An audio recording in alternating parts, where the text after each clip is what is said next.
एक बार एक गांव में एक साधु रहता था जो भगवान पर बहुत विश्वास रखता था। ये बार वह साधु पेड़ के नीचे बैठा था और भगवान को याद कर रहा था तो अचानक वहाँ बाढ़ आ गई। चारों तरफ पानी ही पानी। सब लोग अपने आप को बचने के लिए ऊपर पहाड़ की तरफ भागने लगे। उनमें से एक आदमी देखा कि इस हालत में भी साधु जी भगवान की तपस्या कर रहे हैं। वो सोचा कि ये अपने आप को बचने के लिए कहीं जा क्यों नहीं रहे हैं, तो उसे साधु से बोला, अरे आप कहीं जा क्यों नहीं रहे हो, आप भी मेरे साथ ऊपर पहाड़ की तरफ चलो, नहीं तो डूब जाओगे। साधु बोले, अरे हमें क्या होगा, मैं भगवान की इतनी तपस्या करता हूँ, मुझे कुछ नहीं हो सकता, मुझे भगवान अपने आप बचाएगा। धीरे धीरे पानी साधु के कमर तक आ गया। अब लोग वहाँ से नाव लेकर निकलने लगे तो उनमें से एक ने साधु से कहा, अरे पानी आपके कमर तक आ गया है, आप हमारे साथ चलो। तो साधु ने कहा कि नहीं नहीं, भगवान मुझे अपने आप बचाएगा, और वह नाव वाला भी वहाँ से निकल गया। कुछ देर बाद पानी इतना बढ़ गया कि साधु के सर तक पहुँच गया और अब लोगों को बचने के लिए हेलीकॉप्टर निकलने लगे।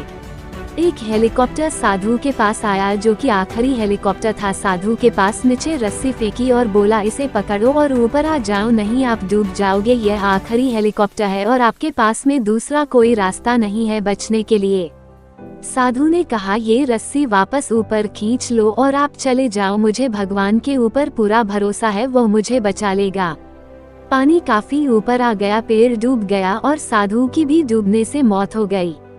मरने के बाद साधु भगवान के पास गया और बोला, हे भगवान, मैंने पूरी जिंदगी आपकी तपस्या की, मेरा सारा जीवन आपकी आराधना करने में लगा दिया, फिर भी इतने भरोसे के साथ इंतजार किया कि तुम मुझे बचने आओगे, लेकिन वहाँ मेरी डूबकर मौत हो गई और तुम नहीं आए, ऐसा क्यों? भगवान बोले, मूर्ख इंसान, एक नहीं 3 बार आया था, वो तीनों बार में ही तो था, पहला पैदल, दूसरा नाव के द्वारा और तीसरा हेलीकॉप्टर के द्वारा, लेकिन तुमने मेरा एक भी अवसर पहचान नहीं पाया, पता नहीं किसका इंतजार कर रहा था।